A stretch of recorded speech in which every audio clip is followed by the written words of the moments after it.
We are stoked. I'm a terrible sore loser. I don't follow the rules. All the bearded guys seem to lie. Yeah. There are rumors galore. I am so up and down in my emotions right now. Retain salad. Okay. Where there is smoke, there is always fire, etc., etc., etc. You don't do it. Been there, done that. And we'll get into it later. They know crap about hockey. Come on. Well, I laugh it off. I have no issue. Here's the thing, though. I have nothing to do. I'm okay with this deal. There was no other option. So now you have nothing. You already blew it. Win now, win now. It paid off. I will eat my pants. Hey guys, it's Two Guys in Hockey Talk. I'm Pawel the Cat Sigmund, your smartest co-host, and I've got my not so knowledgeable co-host. Reverend Ev, back at you, Evan Reynolds, with another week of no knowledge hockey. Nothing. I'm stoked, man. Another show. This is our episode 31, season 3. Looks like we're going to be running about 41 episodes this season. And this is, dude, getting to the nitty gritty. I'm looking behind you. Nitty gritty is coming down to. Exactly. Probably one of the best mascots in any sports history. I do got to say that I feel that we have to really focus on what the presidents say and get Gary Batman on the show because he represents what we all love.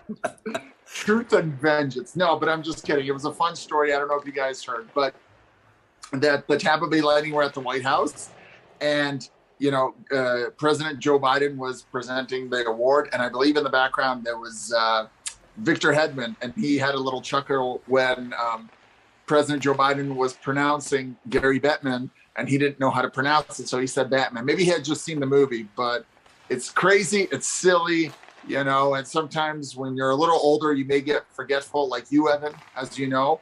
And what was it that you were telling me before the show, that you thought I knew nothing about hockey? Well, clearly he knows even more.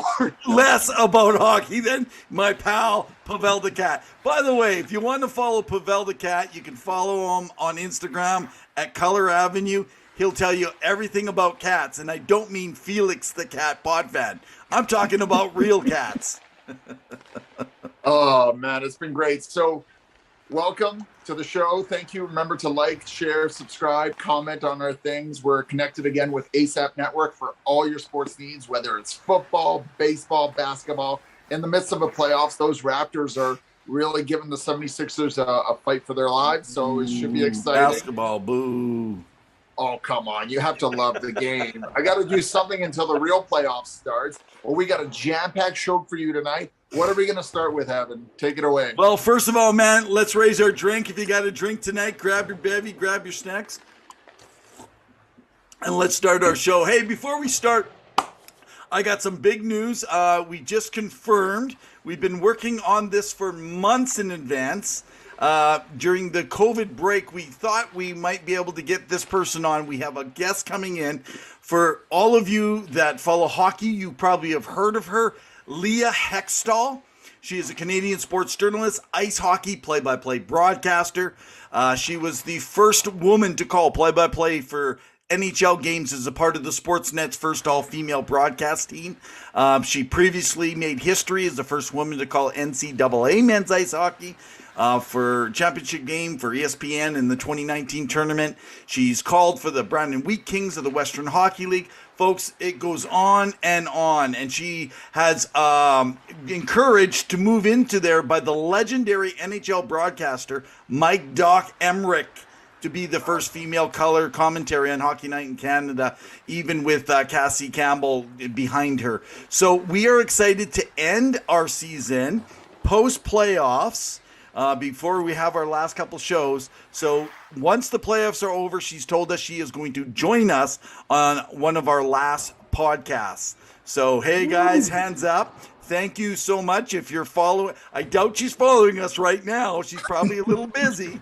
getting ready, but and calling games. But we just want to say thank you to Leah Hextall for planning. So we will make sure to announce it in advance, put it on our Facebook pages so you guys know. We're excited to have her on and to really inspire women in hockey in all realms.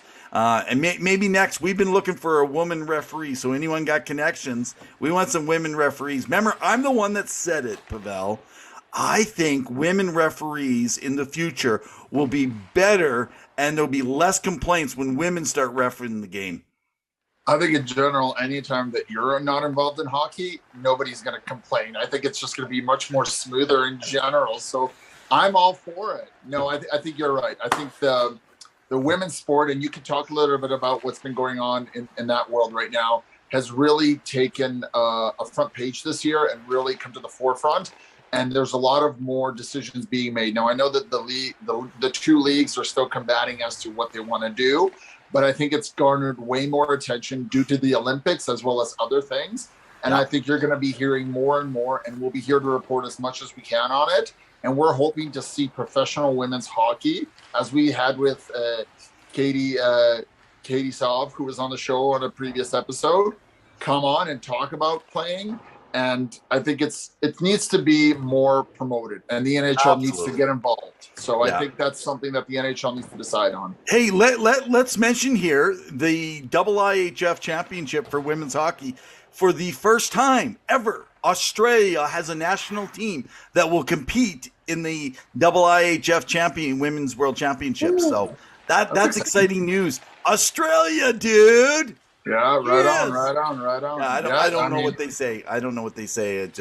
But that's absolutely crazy. So, we got a lot of topics. I'm stoked. It's going to be a ring of ding dong dandy here. So tie up your seatbelts, guys. Loosen up the buttons. Do whatever you need to do because we got lots to cover. And we're going to fly through it now. So where do we go? Where do you want to start with your conversations? It's some things that are just... They're blowing your head right now. You got to talk. Let's start with Vegas because there's been some hot water running there, and it seems like nobody really knows what's going on.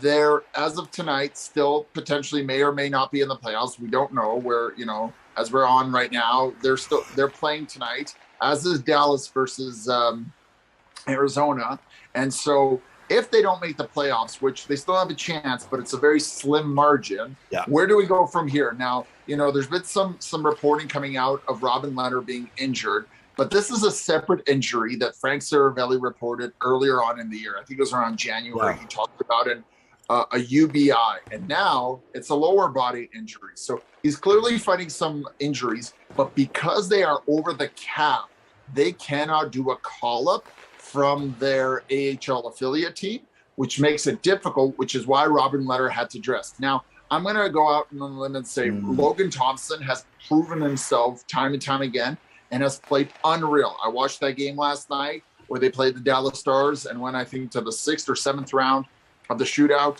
It was insane, right? He was making saves. Dallas was playing, unreal. But it was a healthy competition, but Dallas moves up one more point, and Nashville has secured its spot. But really, Evan, what do you do when you're not treating your goalies right? When they decided that Robin Lehner is their goalie a few years ago that we reported on for a 5-by-5-year contract and traded away Marc-Andre Fleury, the Flower, one of the nicest guys who found out over Twitter. And now he's in Minnesota and they have a good tandem there with Talbot. What does Vegas do? Do they make the playoffs? Do they do anything rash next year? Is Pete DeBoer on the hot seat? Is Kelly McCrimmon on the hot seat? What's going to happen there? So it's interesting how, for years we've seen on how there's certain teams around the league that everyone just wants to lose. And it's interesting because a lot of people right now are hoping for the Vegas Golden Knights to lose, right? This is what I think has happened. They won coming in really early. Whether the misfits, whatever you want to call them, they were winning early. But if we think back to any team that wins a lot or seems to get all the better players, people hate them. Why do people hate the Oilers? It's not because they're the Edmonton Oilers or the Edmonton Whiners, as they used to call them, or some still call them. The truth is the issue with the Oilers is they won a lot. They have Hall of Fame players. They broke tons of records. And if you look at Tampa's been winning the last 2 years. They beat the Flames back in '05 as well, right? And for our expansion team, if you look at Toronto, when they're winning the regular season, at least, maybe not the playoffs, but when they're winning the regular, it's like everyone wants to pick on them. They got good goal scorer in Austin Matthews. They pick on them. When Boston's winning a whole bunch, it's like, we want Boston to lose. And I think everyone's sick and tired. They're fatigued of hearing about the Golden Knights and how they always get the special favor, and they just want them to lose.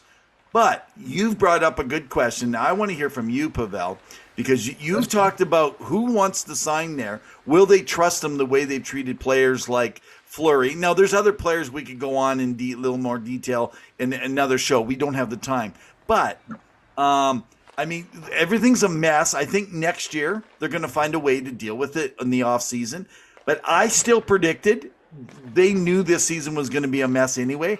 I feel like long as they felt they made a push for their fans and the fans felt they were pushing, they were willing to miss the playoffs this year to settle in on some superstar big name players like the Petrangelos and the Jack Eichels and so forth. Mark Stones. Yeah. So what do you think they're going to do? How are they going to get back in? I mean, I think we're going to both agree they're done, right? We really think they're done. I thought they were going to win more.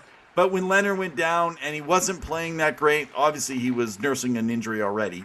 When he said he's going to take season-ending surgery, and Pete DeBoer said no. So there's that. We talked about this a few months ago. Sounds like Jack Eichel all over again. And Nico Koskinen and how that dichotomy between coach and goaltender, and you can't pick names and attack certain players because it's not a good idea, and nobody's really looking at that. And look at where the Edmonton Oilers are now, and I don't want to take away from Vegas, but I'm saying that dynamic.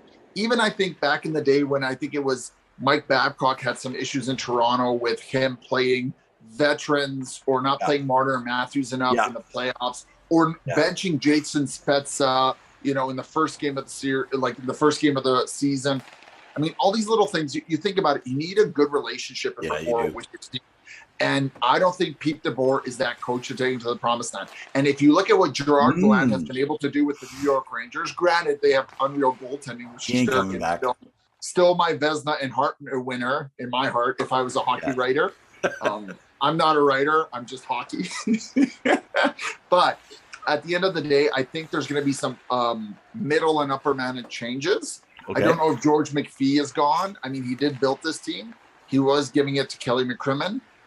There'll be a few small personnel changes because even if they want to, everyone gets healthy, they're still over the cap. And even though the cap goes up $1 million next year, you can't put that entire team on the ice next year. So they're going to have to get rid of some contracts. And remember, Eichel was $10 million for another 4 years after this.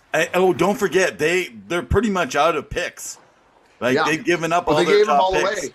So this is what I'd like to say, though. If we go back to McCrimmon, Kelly McCrimmon, when he ran the Brandon Wheat Kings, I mean, he knew how to build a championship. I'm not going to count the Vegas Golden Knights out of this. I think he's going to find a way to make some changes next year. This is Eichel's going to hate to hear this if he heard us. Not that he would ever listen to us anyway. By the way, if you are Eichel, let us know right in the comments, which we know you won't. Come on the show and defend yourself. But I actually think they're going to let some players go and pick up some new draft picks. And next year, they are going to be competitive, but they might be more like a Canucks team was this year, like a Vancouver Canucks team or, a team like Columbus Blue Jackets. And they might take a year to retool a little bit, which might mean Eichel's going to be out another year here before he's going to get a chance. So, but hey, it is what it is, man. It's tough. I mean, look at the success that the Buffalo Sabres have had. They've won 5 of their last 6. I mean, they're on a roll. I mean, I know they're still under 500 hockey, but their division is pretty one-sided there. Yeah, I mean, really, you want to see what a healthy team looks like, but you also got to get more secondary scoring. And Alex Tuch was that, and I think they're missing that, and I think he was a good, perfect second-line center just behind Stevenson. But at the end of the day, and we had Jake Edenbaum on the show a while back. He was a big fan. Maybe we can get him back and he can share a little bit about what he's seen with the Vegas Golden Knights. But really, that team needs to just maybe take a breather. I mean, look what happened to Tampa in 2018. They lost the Columbus Blue Jackets. They didn't do much changes, and then they came back.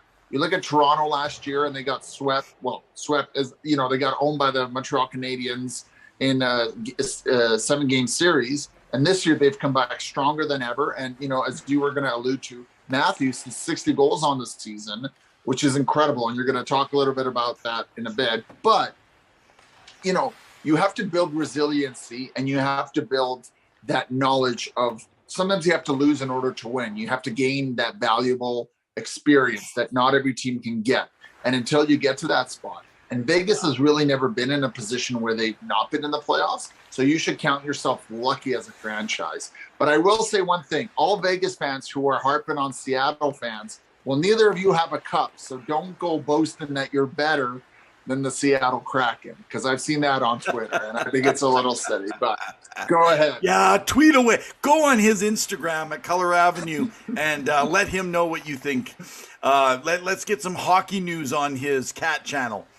You can follow me at Revenev on Twitter. You can follow us guys on Facebook. Like, follow, share, subscribe to us on YouTube.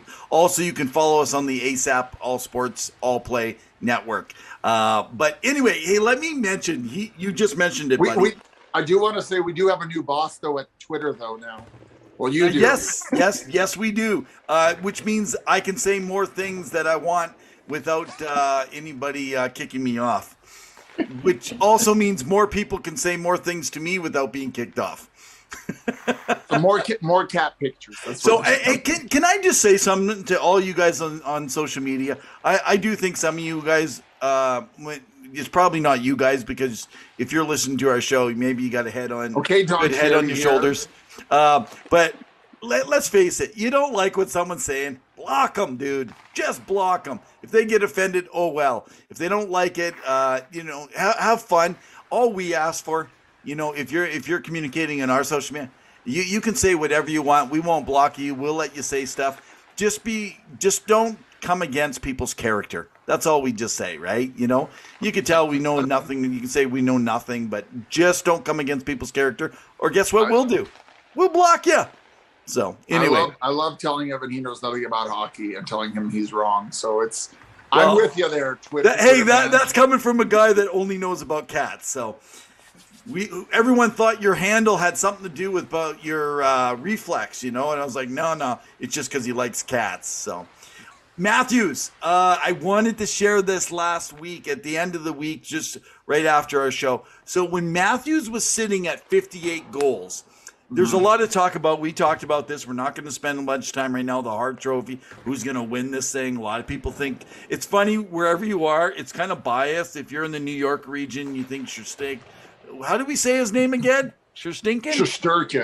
Sherstinkin. I know I'm bugging you. Okay, so if you're in the New York area, you're saying, hey, he should win it. If you're following down in the southern states, a lot of people are saying Huberdeau. If you're following in the southern Alberta, you're saying that's Goudreau. If you're in the region here in Edmonton, in the northern part of Alberta, it's McDavid. If you're in the whole eastern part of the world of Canada, you're saying Matthews. Now, I want to share something about this stat. So over 70% of zone starts for Matthews are in the offensive zone.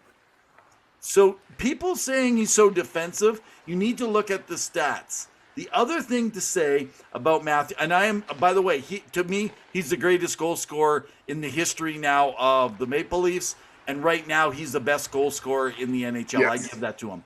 Yes. And I do think he should be up for the running. But let me just say this. When he was at 58 goals, he has 14 power play goals, and his other 30 goals are against non-playoff teams.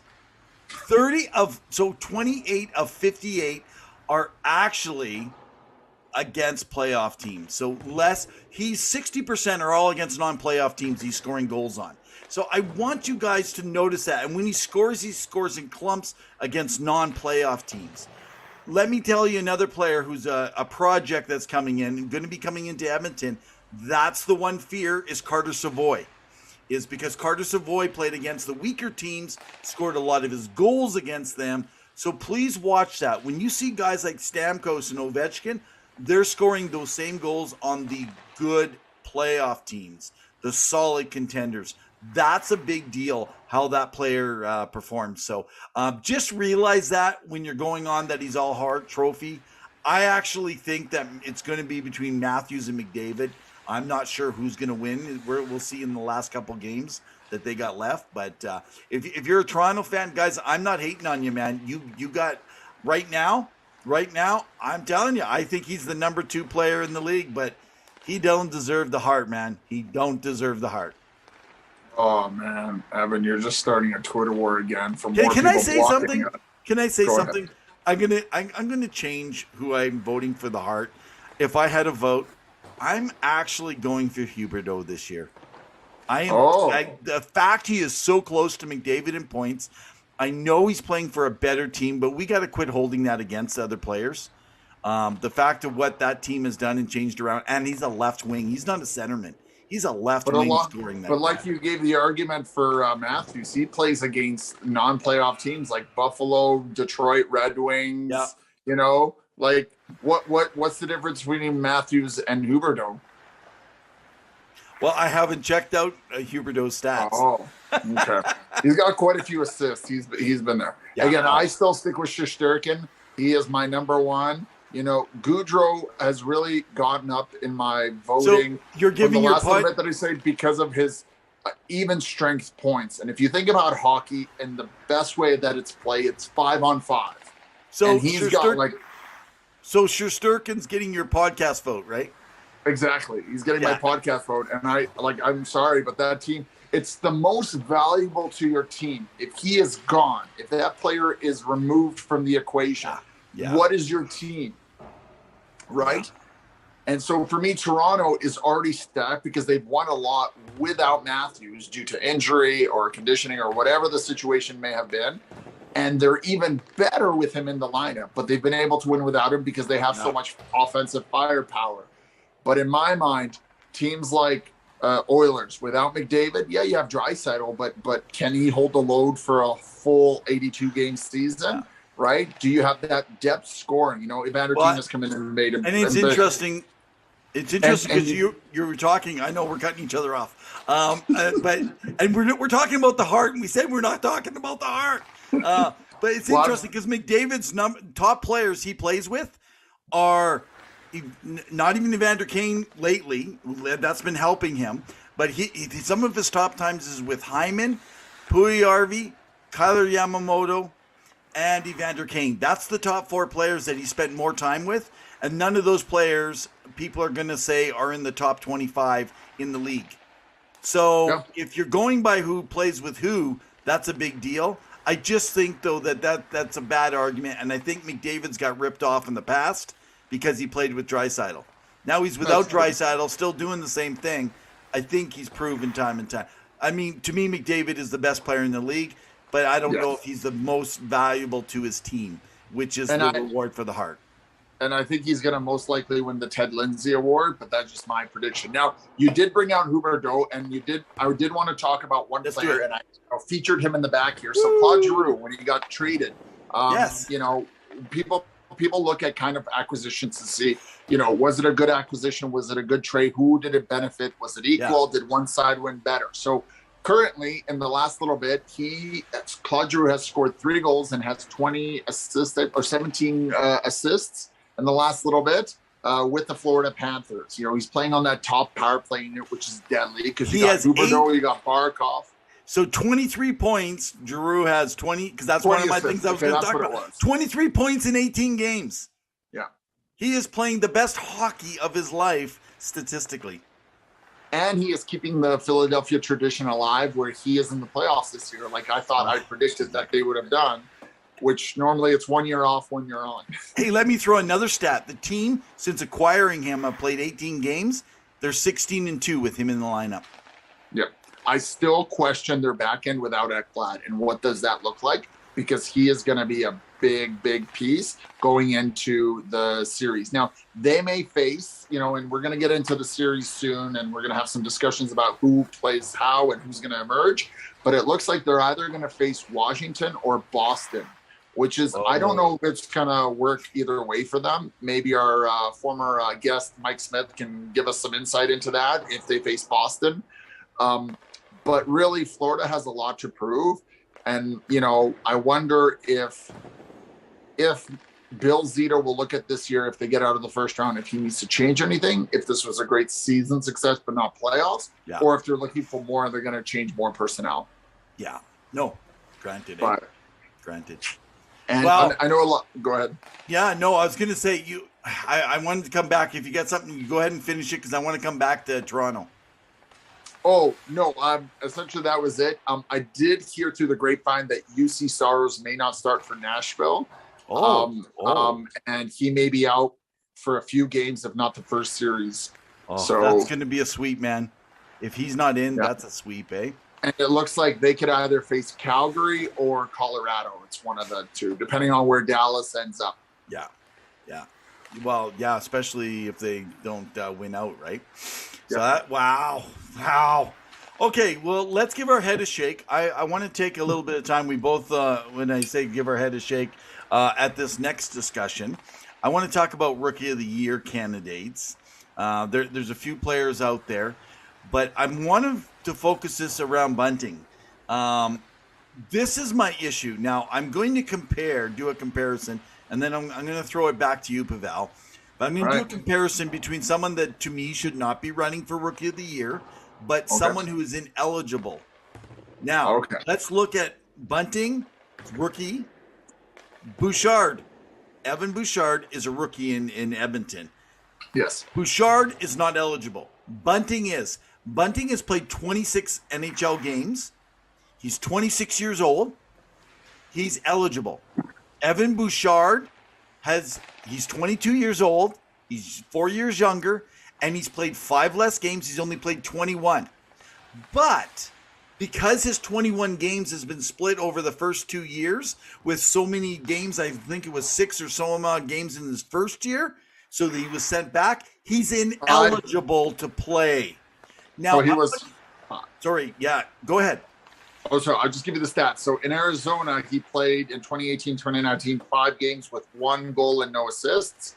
And in 2021, so 2 years later, because he went back to the Tuscan Roadrunners in the AHL, he played 21 games, 10 goals, 3 assists. So that's a total before this year in Toronto of 26 games. Yeah, that's what I had. Yep, that's accurate.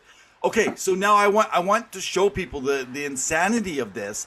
4 years younger. He's got, remember this, he's got 21 games. He's played 5 less games, and he's 4 years younger. But the way they make the eligibility. Now, previously, the other year here, there was a complaint about Kaprizov from a lot of Maple Leafs fans about his eligibility. But it's funny that those same naysayers are not complaining about Bunting now being open and has a chance to win Rookie of the Year. And I want you to look at something. This is what's interesting about Bouchard, not trying to make a case, because I think Cedar is he's gonna walk away with this. I'm positive. It's more cider, man. Come on, Cedar. get with I'm gonna the call him pronunciations. He is a tree. What is he? He's a tree back there. He's a cedar tree. Okay. All right. So listen to this. All-time even strength points by a rookie defenseman. He is a rookie defenseman, Bouchard, just not eligible for the Rookie of the Year. 40 points is the maximum all-time even strength points by a rookie. Bouchard is at 35 with a couple games left to play. He is sitting number 5 in total numbers. That is insane. Insane, and he has no eligibility to even have a shot this year. The NHL needs to give their head a shake and look into this, because this is getting ridiculous. Yeah, I agree. I think one of the things that you alluded to is that there was so much huff and puff about Kirill Kaprizov, the real deal last year, about him being 24. And, even though it was his first year in the league, and should he be nominated for the rookie? Well, what is the definition of the rookie? It's your first year in the NHL playing pro. You're playing with men.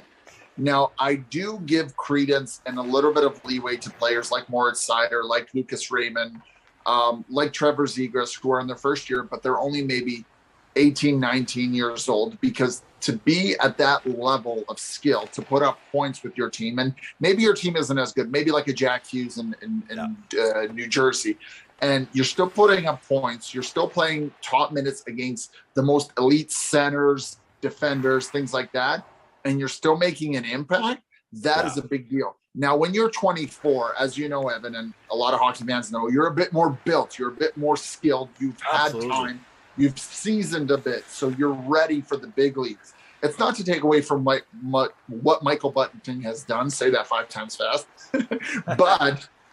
but it just shows you the importance of waiting out a little bit and, switching your careers back and forth. And sometimes it's an easy transition. And sometimes, as you know, some GMs prefer that their rookies season and marinate in, I'm getting hungry now. They take a little time to develop in the juniors and in the AHL and then transition over. And some do it smoothly. And it's hard to say. I mean, there's a lot of players that don't have that opportunity and come in later to the league and make an impact. Now, the one name that I think people need to realize is Matthew Boldy out in Minnesota, because he's also a rookie and having an excellent season. And like the Hart, I think there's a lot of rookies this year that have made an impact and could be nominated for the for the award. So for the whatchamacallit award. For the Calder. I can't even think about it. Guys, he knows absolutely nothing about hockey. Zero. But you need to listen to what he has to say. Brain fart. Cow dung in my head. There's a hockey puck in your head, the original hockey puck. Exactly. The other one, which is not normally seen, is goaltenders who are rookie winners. And if you take a look at Jeremy Swayman out in Boston, he is having an incredible season as a backup. Now, in the last few weeks, Linus Ullmark, however you want me to pronounce it, Evan, you tell me, you're the expert here. He's had the better season. The last 6 weeks, he's had the better numbers. But it looks like Swayman may start in the playoffs and be their starting goaltender, just how good he is. I mean, Boston has had a plethora, we've talked about this before, of goaltenders. So in my mind, my 3 picks for the, for the Calder nominee, and for the what's it called, it is Michael Bunting. Yes, 100%. He does deserve to be nominated. It is Moritz Seider or Cedar, the cedar wood as Evan calls him. And Matthew Boldy. Those are my 3. With an honorable mention. You take Matthew Boldy, eh? Yeah. Wow. Well, I mean, obviously, so you wouldn't put Lucas Raymond in there, though. So I would, but because it's 2 Detroit players, I think Seider's having the better season out of the 2. One will always cancel the other. Yeah, and I think he's got quite a few assists, if I recall. He's only got a few goals, but he's got in 81 games, 6 goals and 43 points. Yeah. 43 assists. So there you go. So 49 points.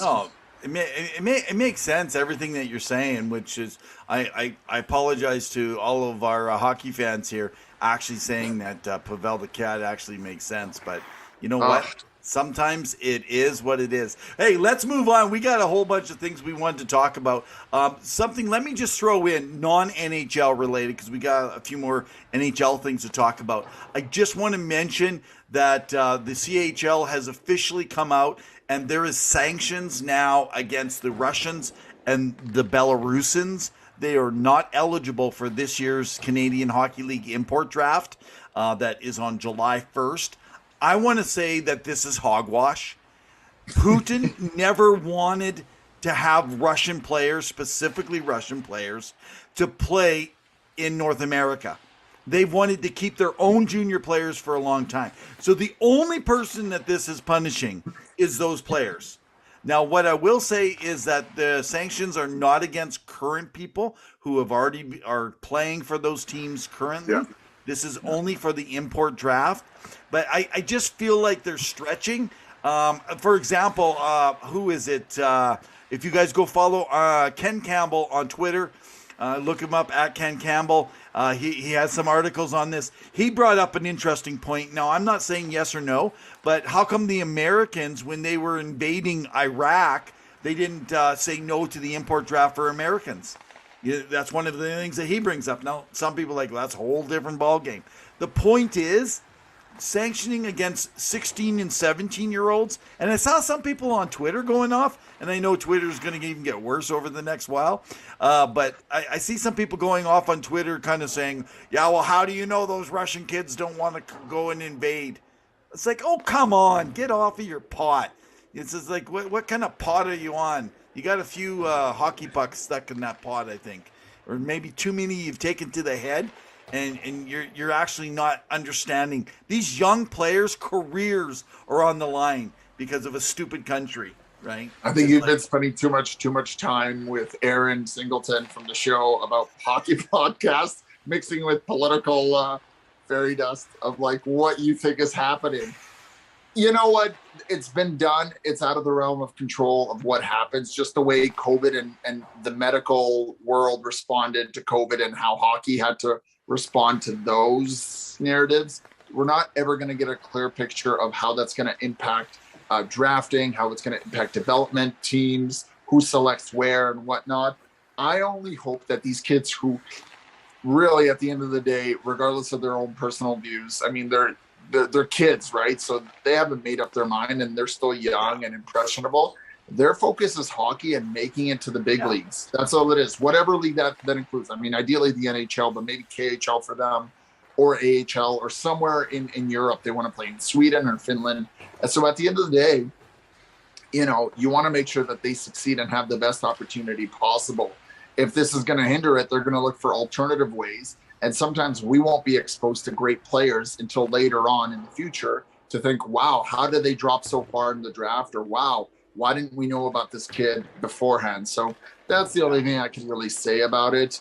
I mean, everything else, you know, you gotta find somewhat of a separation. I know that people aren't going to be happy with that response, but it's. I'm not saying politics and sports aren't intertwined. You know, you could talk about, you know, the 70s Canada versus USSR Cup and what that represented for the world, but at the same time, we live in a different world where it's a bit more globalized and it's a bit different. So I only hope things get resolved quickly. And I only hope that we can get back to seeing some real NHL players being developed. That's all I got to say. Absolutely. Hey, we're going to get ready. So next week we were just talking, and just so you guys know, we know that we haven't had any guests on for a while. We've had so much to talk about. So we're going to take a little bit of a backseat. At least this is our plan. We might change our plan because we like to hear ourselves, or at least I do. I was about to say, I like the sound of my own voice and you behind me telling me I'm wrong. So I love it. So next week, we're hoping to get some, we're going to have some guests on. We're not going to tell you who or anything because, of course, with our show, it's a hit and miss every day. Somebody, you know, their wife might not let them come on the show. So who knows, right? Some people might be doing politics. Other people might be down at the brewski. Who knows? So anyway, we got some guests we're going to bring on. What's that? I got a quick comment because my dad isn't big into hockey. He's not really a sports guy, and I am. And, you know, he even recently asked me, how was the podcast? What did you talk about? What's new in the hockey world? And so I explained things to him, and it's like, you know, talking to a brick wall because he's just like, I don't know anything. And the only thing I'm like, well, Edmonton is winning. He's like, well, that's a first because all he ever knew was the decade of darkness. Well, Flame fans are in love with you with that comment. So, yeah, we're going to bring some guys on next week. Each one of us is going to take a series. And we're not sure how many of us are going to be on, but we're going to take a series or so, and we're going to kind of walk through the games. Definitely are going to have got started, but we're going to be in the early part of the round, and we're going to do some breakdowns for you guys. So look forward to that part of it. Again, follow us on Facebook, like, follow, share, subscribe on our YouTube channel. And guys, keep commenting down below here. We appreciate it. And please let us know your Calder nominee or winner this year, who you think is the best rookie this season, whoever it may be, whether it's on your team or someone that you just were surprised to see. Okay, so I want to touch base. We don't. We'll see how long this part takes. See Okay. what we got left. Bring it. This was the last big topic I wanted to for sure cover today. I with playoffs coming, there's a lot to talk about with travel. So, first of all, people are going to say, well, Evan, how do you know this information? Well, I've heard it from different people in interviews over the years. You read the articles, you hear the interviews, whether it's your local radio stations, on television, broadcasters, you name it. But anyway, if you go on Twitter, folks, there's a retired Chris Pronger who is having a ball just enjoying Twitter and just sharing his story. Some people are hating on him, but he don't care. He was hated on as a player. I think what was the guy, 6'6", 240 pounds? Yeah, he was a big boy. And he don't care what you say, but he's going to share. And it's a great read. So one of the things he talked about, and the reason I wanted to touch base on this, you're going to get to read most of it yourself. I'm just going to share a few things. Travel. He talked about travel. Now, he talks about his early days. I'm not going to go into that with you guys. But what I want you to think about is teams like Philly. So Chris Pronger shares about this. He says that he thinks Philadelphia is one of the easiest teams on travel in the entire NHL. And the reason he talks is because to go play the Rangers, for example, the New York Rangers or Washington, right? They just take a train. No, they take a train to those places. Okay. They take a bus to New Jersey, and then it's a short 45-minute flight to Pittsburgh, 20-minute flight to Long Island. But then he reverts back to his days with the Ducks and talks about how you get home at 2 or 3 in the morning. This is on charters even. Then you take a bus back to the Honda Center. From the Honda Center, you got to take your cars. Like, people don't have a clue why a lot of players are selecting to play in the East. It takes a lot. You got jet lag. You have all these different things. Now imagine if you are 6'6", 240-pound Chris Pronger, or maybe one of those goalies, where many of the goalies that are big, and you're stuck in the middle seat. Traditionally, rookies get middle seats, even on charters, right? Or wherever they're sitting. You got these huge legs, very little space. Even on a charter, you're still limited. And I am always worried in the finals of seeing that East versus West.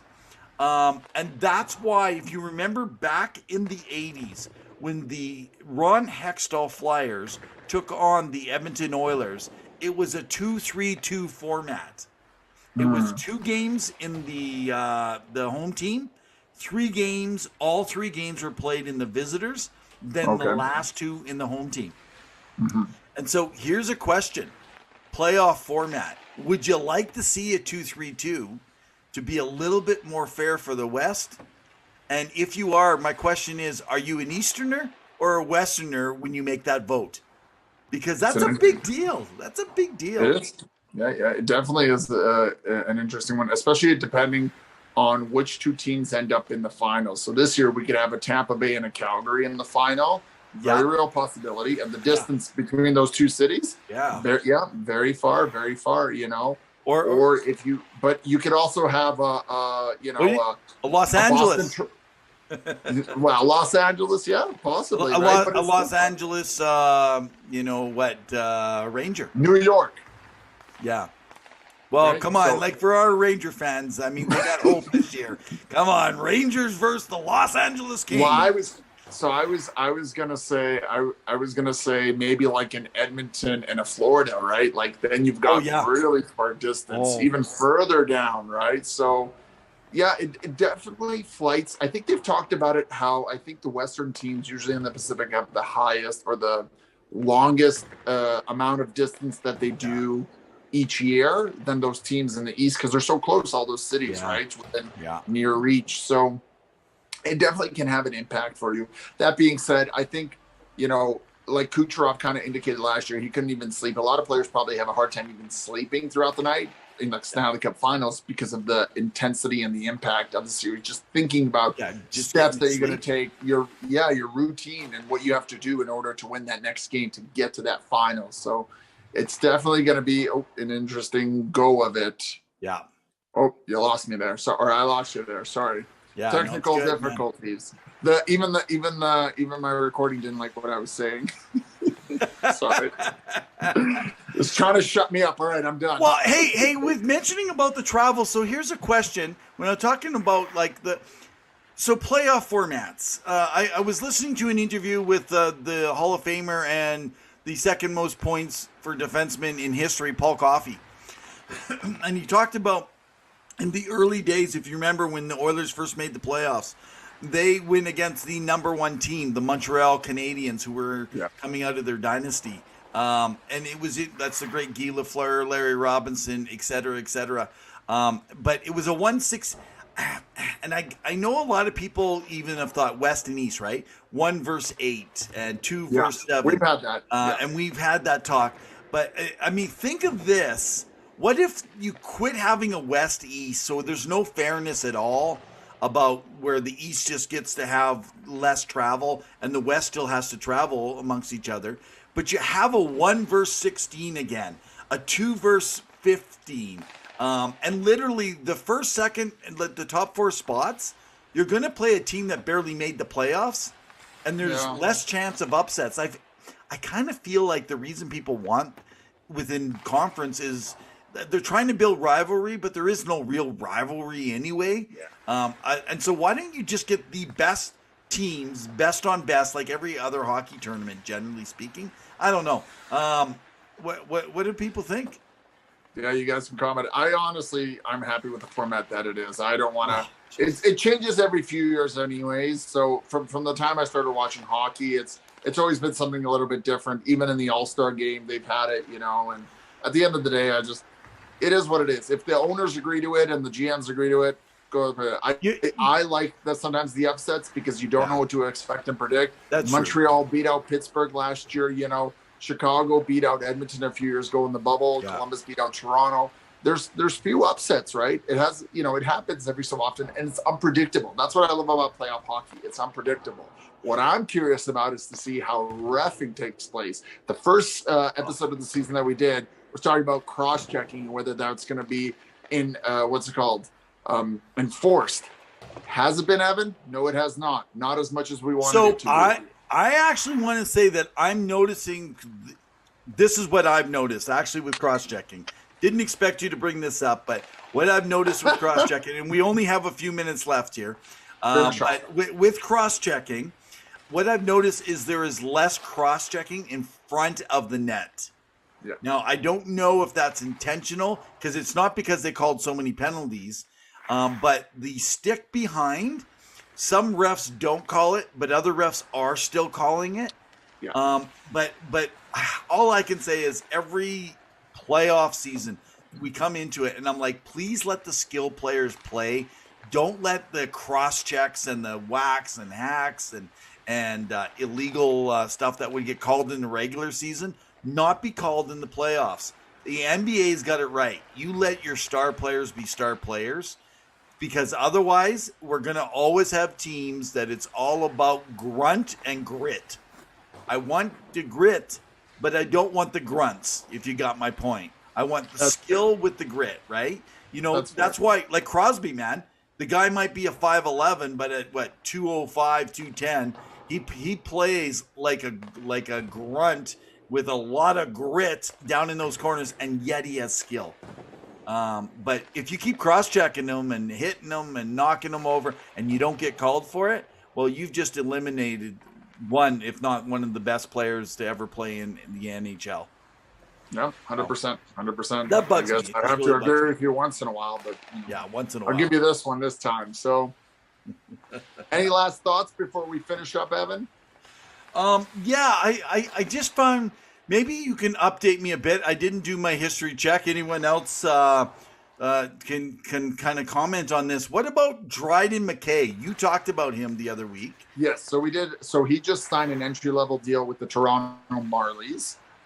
Even though he's got the 6-month probation that we talked about last week. So good for Toronto. They could use a goaltender. Will this lead to an NHL contract? It could, what do you mean? Like their injuries, they can use a goaltender, or because their goaltenders aren't playing well? I mean, they've had injury in the past. I see Peter Mrazek leaving this off season.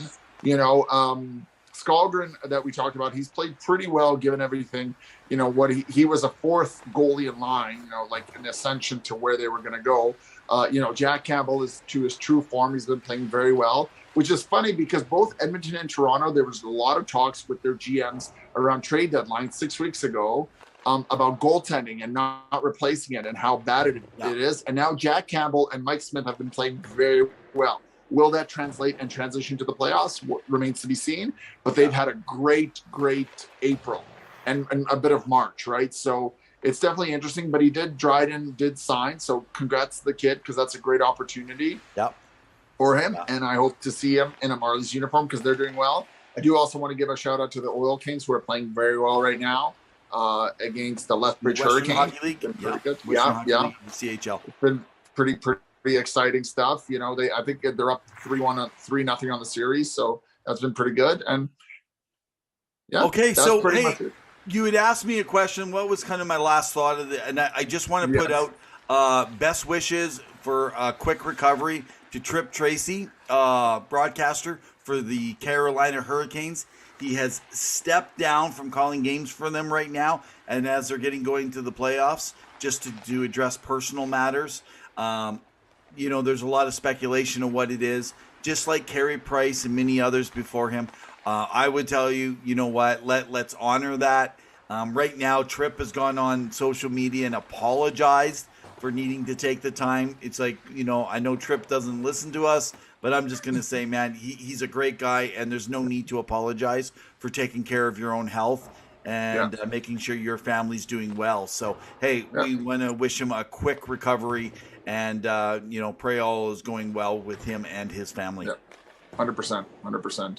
And we want to know who you think could potentially be the Stanley Cup winner this year, because there's some exciting series that are coming up. I'm looking forward to our show next week.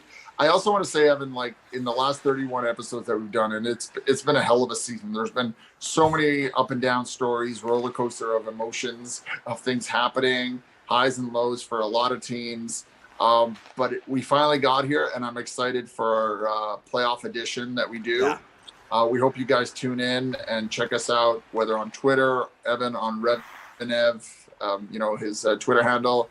And I'm just looking forward to hanging out with my co-host and telling him he needs a playoff beard like this to be ready, because I think this is going to have to go in the summer, as much as dismay to you and my wife. Well, maybe now that the restrictions have lifted, we might be able to do a recording at some point during this, before the season ends, recording together live. We've never done, just so you guys know, we've never done. This started at the beginning of the pandemic, so we've always kept our shows like this. So who knows, we might look totally stupid if we do a live show together in the same location. I've personally avoided being in the same room as Evan, so... Maybe, you know, we might break out in a hockey fight. Who knows? Oh, heck yeah. Well, guys. Well, we don't have any history between us, so you know, this will be a fun brawl. Oh, by the way, I just want to mention one of the reasons I think that the Tampa Bay Lightning continue to actually do very well is by bringing in inexpensive, and we didn't mention this last week, but Brian Elliott was signed to another 1 year, $900,000 extension. He's been an excellent backup, man. You know, those are the things that are going to make winning teams. So we'll see how well they do. But again, I'm not going to change my vote. Guys, I think that the Tampa Bay Lightning will be your three-time Stanley Cup champions and become the dynasty of the future. Oh, my goodness. Oh, man. I should take a bet. I'm still waiting on that money from that Carolina-Pittsburgh bet, where Carolina's not big and tough enough. But okay, we'll see how things go. Well, looking right now at how we might have to renegotiate something, because your goalies are going down like nothing over in Carolina. They've not been doing well the end of the season. But I don't know if Tristan Jarry's coming back, so that might kill everything. So maybe you have to recalculate our bet and get back at it. But yeah, I think both those teams could be out early. So we'll see what happens. All right, guys. On behalf of Two Guys in Hockey Talk, in the meantime and in between time, keep your sticks on the ice. Stay safe, everyone. Oh, by the way, head your head up.